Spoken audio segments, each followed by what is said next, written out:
In his time, Vlad the Impaler was considered to be a defensive crusader of sorts.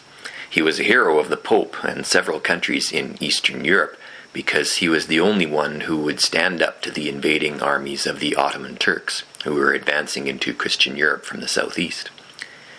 The Ottoman Empire lasted for several centuries. By the time Stoker's time came around, it was losing the territory that it had gained several centuries before, and invasion fiction in England was all the rage. H.G. Wells's War of the Worlds appeared only a year apart from Dracula. These are stories about conquest and the guilt of being on the winning side of the conquest, the dark side of the conquering empire. The British Empire was essentially on top of the world at the time, but they also had this underlying anxiety that you can sense in these stories, that they might lose their position and end up being on the losing side again as they had been several hundred years before. So at the same time, you have the viewpoints of both the victor and the vanquished, the oppressor and the victim.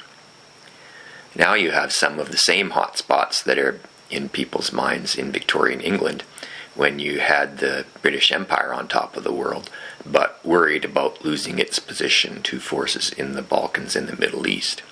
And of course, you have a resurgence of that same situation today, with the United States being the foremost military power in the world, and losing its position, partly because of the military spending and the difficulties in those same parts of the world.